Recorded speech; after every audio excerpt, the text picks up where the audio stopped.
मैं आपको उनके कुछ गद्य पढ़कर सुनाता हूँ जो उनके पहले संग्रह साथ असाथ नाम के संग्रह से है। शीर्षक है आत्महत्या के पहले के नोट्स। अवसाद मेरा सबसे अच्छा मित्र है और उसका घर ठंड की अकेली ग्रे दोपहरें हैं। वो रहस्यों से प्रेम करता है। वो आते हुए घंटी नहीं बजाता, चुपके से धमक आता है। शिराओं के बीच अधनीदी सांसों में सामंजस्यों को छिन्न भिन्न करता हुआ, डाह के शमशीर आशाओं के मशनद से टिकाता हुआ, भौहों को चूर करता हुआ आमादा है कि मैं पसीने से सना हुआ उठूं और शीशे का पागलपन मेरी ढहती देह को पी जाए। आप अपने सबसे अच्छे दोस्त से इससे ज्यादा क्या चाहते हैं? आपका सच्चा दोस्त जो असफलताओं के पहाड़ पर आपके साथ ही बैठा होता है। असफलता क्या होती है? मैंने इधर सिसिफस की एक तस्वीर देखी। एक बड़ा पत्थर, पूरी देह नंगी, धकेलती हुई वो पत्थर सिर से पैर और फिर मेरसॉल्ट की मां कब्र में करवट बदलती होती। ये विचार कई दिनों तक खाता रहा। मैंने उसको कभी ऐसे नहीं सोचा था। एक राजा कम से कम अमरता तक पत्थर उठाएगा भी तो कम से कम एक कपड़ा अंगोछा तो सिर पर रखेगा। रास्ता तो पिसता होगा। पत्थर के बार बार ऊपर आते जाते अमरता विक्षद्म है।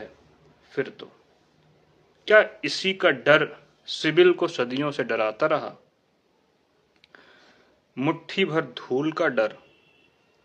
मैं चाहता था और चाहना ही मूर्त हो जाना है। मैं चाहता था और चाहना ही मूर्त हो जाना नहीं है। समंदर में घुटनों तक पानी में डूबी लड़की की यादें, पुलिये पर औंधा पड़ा हुआ मरा हुआ प्रेमी, धीरे धीरे लाश होता आदमी, चाहता किताबें और शराब, जीता जीता हुआ मरी पत्नी का दुख, और सबके बीच समय तो बीत जाता है। आदतें चाहतों पर तारी हो जाती हैं। सामंजस्य कहाँ है? तारतम्यता विरोध की मृत्यु है। और जहां से मैं देखता हूं, जहां से टायरसियस देखता है, अवसाद मेरा सबसे अच्छा मित्र है। असफलता क्या है? उठापटक करते हुए लंदन, बंबई, कलकत्ता जीने के सब प्रयोजन, प्रेम, देह, ठंड की अकेली ग्रे दोपहरों को मुझे मोटी किताबों की बहुत चाह जागती। धूप रूठी हुई सी आती और अनमनी ही विदा हो लेती। उसको चखना चाहता तो चूम लेता, वरना उसकी ओर अवसाद की एक हड्डी उछाल देता। हम इस्तेमाल ही तो करते होते हैं। ठंड की देह में धूल और फूल दोनों की कोई जगह नहीं थी। मैंने बहुत करतब किए और अंत में यही पाया कि न पूरा अवसाद जी पाया, न पूरा जीवन। एक गणिका के आंगन में हत्या के उपरांत गढ़ सकूं एक राजा का सफल प्रणय निवेदन बन, ये भी खरीद पाना असंभव हुआ।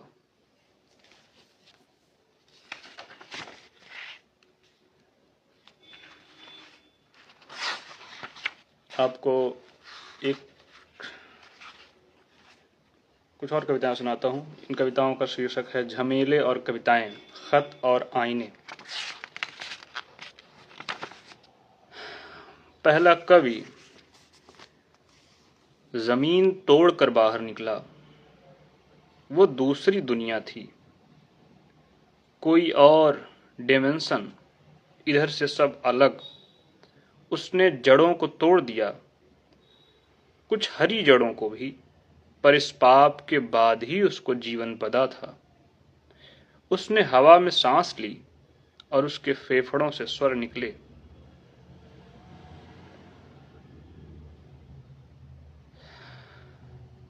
उसने दृष्टि पाई और उसके देखने से ही जगत पैदा हुआ।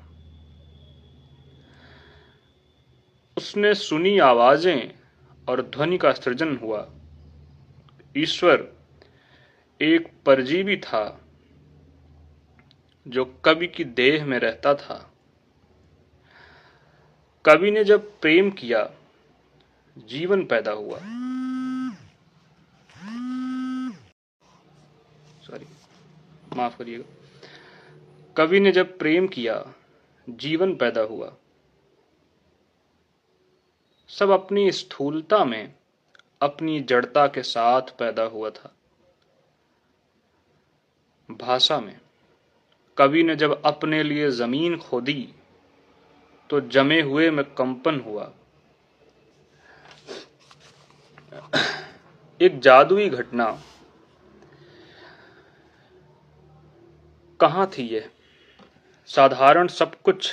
एक और परजीवी जिसकी देह पर ईश्वर रहता था और जो खुद दूसरी देह के सहारे जीता रहा। मैं जी सकता था सुंदरता के लिए और मर भी सकता था। सपना देखता था कि तुम्हारी बाहें मुझसे लिपट गई हैं और तुम्हारा टूटा नाखून चुभ गया है मेरे कंधे से। हम जो करते हैं घावों के लिए करते हैं। हम जो करते हैं घावों के लिए करते हैं। घाव जो हृदय वेद देते हैं और जिनके भर जाने के बाद भी उनके दाग हमारी आत्मा पर जमे रहते हैं। हमारा होना इसी से संभव होता है। हम इतने भर ही होते हैं।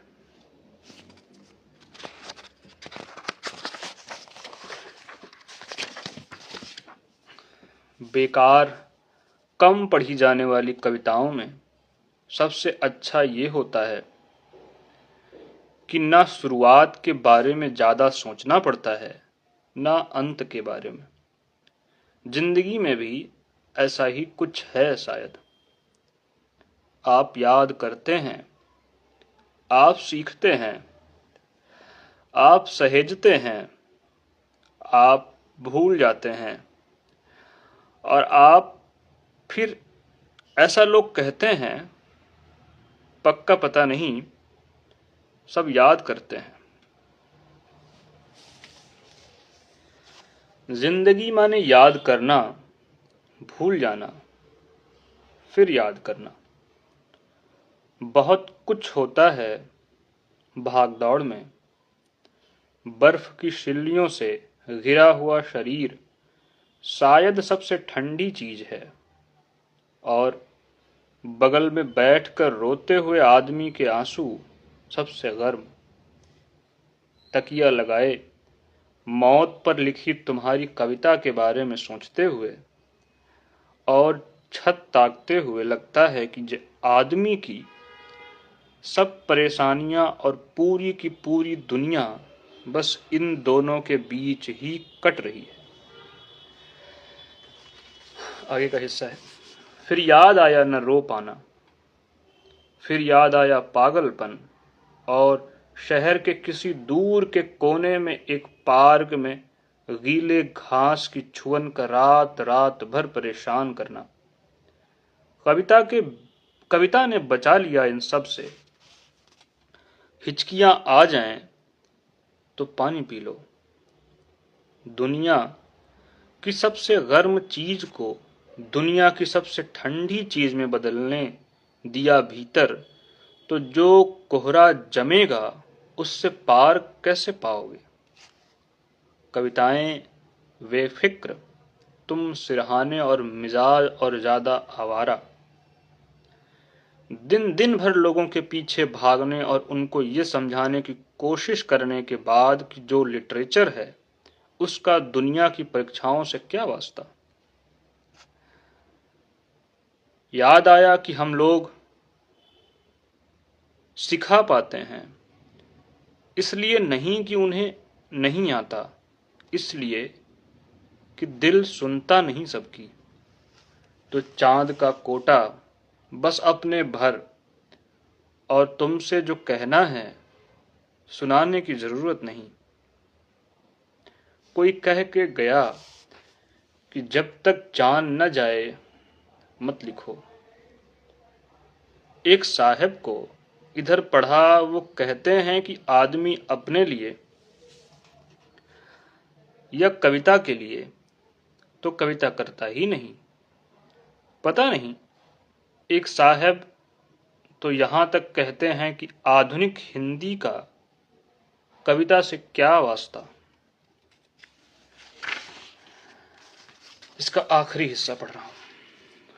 आज का किस्सा सुनो। आज चांद ठहरे हुए हरे पानी के तालाब के किनारे एक जलकुंभी के पौधे के पास आ जमा था। पूरी शाम बैठा रहा चांद को धीरे धीरे जर्द होते देखने। प्लेलिस्ट के सब गाने बज गए और इतना अंधेरा हो गया कि तालाब को घर निकलने की जल्दी हो गई। वो भी 2 नंबरी है, चिढ़ता है चांद से। खैर, सिगरेट के दाम बढ़ गए हैं, धुआं महंगा हुआ जाता है और दिल है कि जले बिना मानता नहीं। पहले वाला पागलपन तो रहा नहीं, न कविता के वास्ते न मोहब्बत के वास्ते। तुम हंसना बंद करो अब। पेसिमिस्ट हूं पता है मुझे, लेकिन तुम ही बताओ, डर नहीं लगता ठहराव से। एक गंगा बची थी अभी भी रेनोवेशन से, आम बजट में तुम उसको भी ले डूबी। वो समय याद करो जब हम दोनों मौत को यूफोरिक मानते थे। कीट्स रोज परेशान करता था और कोफ्त थी परवीन शाकिर से। अब शायद हम लोग ऑफ दिस वर्ल्ड हो गए हैं। ख्वाब यार ख्वाब, जिंदगी और मौत के बीच की लिफ्ट, न पूरी जिंदगी न पूरी मौत। अधूरा कुछ, जैसे तालाब की जद पर ठहरा हुआ चांद, जैसे वक्त का ये छोटा सा हिस्सा, ये 1 मिनट शायद। जर्द जर्द होती दुनिया में बैठे देख रहे हैं चांद कि बाएं वो सितारा।